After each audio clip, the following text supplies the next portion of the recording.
عليكم ورحمة الله وبركاته. النهاردة معانا قناة MBC4.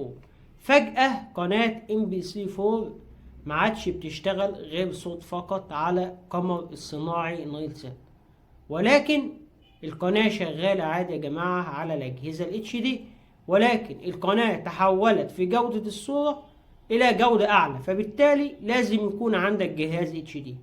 وطبعا كنا بننصح الناس ان هي تجيب اجهزه HD، لان معظم القنوات في الفتره ديت بتبدا تتحول الى التقنيه الاعلى، ومع مرور الزمن بتبدا القنوات بتقل وبتتحول الى الجهاز الHD. لذلك كنت بنصح الجميع ان هو يجيب جهاز HD.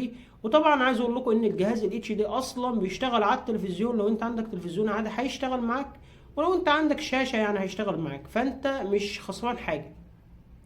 علشان كده قناة MBC4 تحولت الى تردد HD، اصبحت القناة بتعمل بجودة HD والتردد زي ما هو يا جماعة. ولكن الناس اللي عندها اجهزة عادية التردد القناة هتشتغل معاهم صوت فقط، انما الناس اللي عندها جهاز HD القناة هتشتغل عادي خالص وبدون اي مشاكل.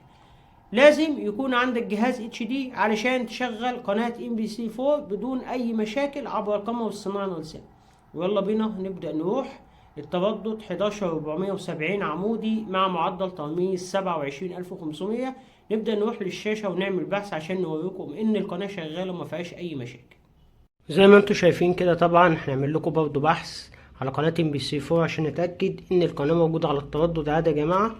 اول حاجة ده 0 HD، هنبدأ ندوس على زر المنيو وندخل على التركيب ونختار قائمة الترددات.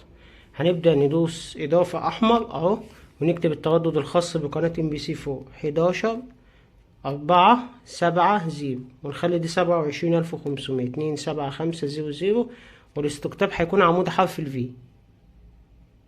هنبدأ ندوس علامة صح على التردد اهوت، وهنبدأ نخلي نوع البحث الجميع. زي ما انتم شايفين هيبدأ التردد يعمل بحث اهو، موجود على التردد ده 14 قناة. نبدأ ندوس نعم علشان نبدأ نحفظ نتيجة البحث ونجيب لكم القناة. نكتب كده 100.113. زي ما انتم شايفين يا جماعة القناة هي قناة MBC4 الرابعة، هي مكتوبة كده عندي ايه عشان انا عامل ملف قنوات للجهاز. زي ما انتم شايفين القناة شغالة اهي، وشغالة عندي ليه؟ علشان انا عندي جهاز HD، انما الناس اللي عندها 0 SD هتشتغل صوت بس.